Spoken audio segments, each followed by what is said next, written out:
আসসালামু আলাইকুম।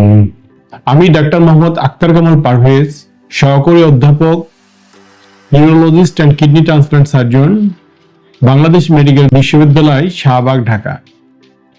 আজকে আমরা আলাপ করব যে প্রস্রাবের থলিতে স্টোন বা পাথর।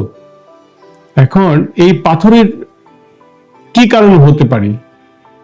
সাধারণত এটা একটা প্রাইমারি কজ, যে প্রস্রাবের থলির জন্য হতে পারে, একটা সেকেন্ডারি, আরেকটা আছে মাইগ্রেটরি পাথর। প্রাইমারি স্টোন যেটা হয় সেটা হলো প্রস্রাবের থলির কারণে হয়, যে আপনার প্রস্রাবের থলিতে একটা স্টোনের, যদি কোনো যাদের স্টোন মানে পাথর হওয়ার টেন্ডেন্সি থাকে তাদের ক্ষেত্রে হচ্ছে যে এমনি পাথর হতে পারে, অথবা ইউরিক অ্যাসিড বা যারা রেড মিট এগুলো খায় তাদের হয়তো পাথর হতে পারে। মাইগ্রেটরি পাথর, এই যে প্রস্রাবের থলিতে মাইগ্রেটরি পাথর যেটা হয় সেটা কিডনির পাথরটা নেমে এসে প্রস্রাবের থলিতে থেকে যায়, এটা আস্তে আস্তে বড় হতে হতে অনেক বড় হয়ে যায়।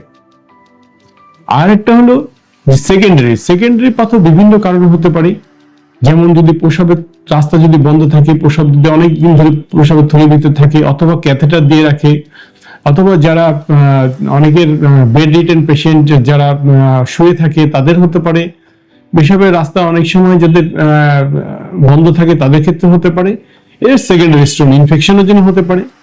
তো পাথর সাধারণত দেখা যাচ্ছে যে পেশাবের থলির পাথর বিভিন্ন রকম, বিভিন্ন কারণ আপনারা দেখছেন যে এখানে যে পেশাবের থলির ভিতরে পাথর এই বিভিন্ন রকম হতে পারে। যেগুলো আপনারা দেখছেন খাঁচকাটা পাথর, এগুলো সাধারণত পেইনফুল হয়।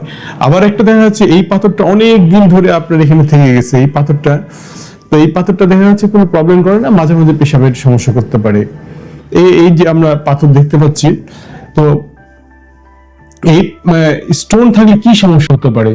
সাধারণত এই স্টোনে যে থাকলে বা প্রস্রাবের থলিতে স্টোন থাকলে আমরা কি সমস্যা ফিল করি? দেখা যাচ্ছে যে আমাদের পেশাব করার সময় ব্যথা হতে পারে, পেশাবের রাস্তায় জ্বালা যন্ত্রণা হতে পারে, হঠাৎ করে প্রস্রাব বন্ধ হয়ে যেতে পারে, এবং পেশাবের রাস্তা দিয়ে রক্তক্ষরণও হতে পারে। তো আমাদের এই যে পেশাবের থলির ভিতরে যে পাথর আছে, এইটা আমরা কিভাবে নির্ণয় করব? তো সাধারণত নির্ণয় করা আমরা একটা আল্ট্রাসোনোগ্রাম করলেই আমরা বুঝতে পারি যে প্রস্রাবের থলির ভিতরে পাথর আছে। আর আল্ট্রাসোনোলজিস্ট উনি আপনাকে ডায়াগনোসিস করে দিবে যে এটা পেশাবের থলির ভিতরে পাথর। অথবা আমরা একটা এক্সরে করে দেখতে পারি। এক্সরে করে দেখার পরে আমরা সাধারণত এক্সরে করলেই আমরা সুন্দরভাবে পাথর দেখতে পারি। আল্ট্রাসোনো করার সময় যদি একটু পেশেন্ট যদি একটু নড়াচড়া করলে দেখা যায় যে পেশাবের থলির ভিতরে পাথরটা নড়াচড়া করছে। এইভাবে আমরা সাধারণত রোগ নির্ণয় করি। আমরা রোগ নির্ণয় করার পর আমরা সাধারণত এই কি চিকিৎসা দিই? আমরা দেখেন সুন্দর একটা পাথর দেখা যাচ্ছে এক্সরেতে, তো আমরা রোগ নির্ণয়ের পরে কি চিকিৎসা করি?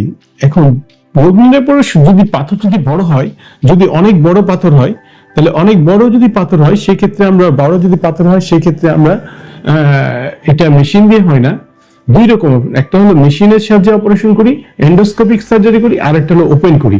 যদি পাথরের সাইজ যদি বড় হয়, সাধারণত 1.5 সেন্টিমিটারের উপরে যদি হয়, সেক্ষেত্রে আমাদের পেশাবের যে থলি এটা কেটে আমরা বের করে নিয়ে আসি।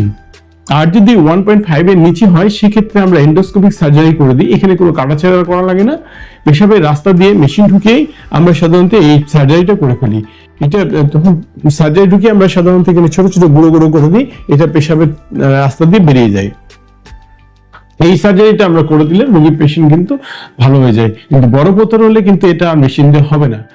তো আপনাদের যদি এরকম কোনো সমস্যা হয়, পেশাব হঠাৎ করে আটকায় গেছে অথবা পেশাব করতে জ্বালা যন্ত্রণা করছে, তো এই সমস্যা হলে আপনারা অবশ্যই ইউরোলজিস্টের সঙ্গে দেখা করবেন। ধন্যবাদ।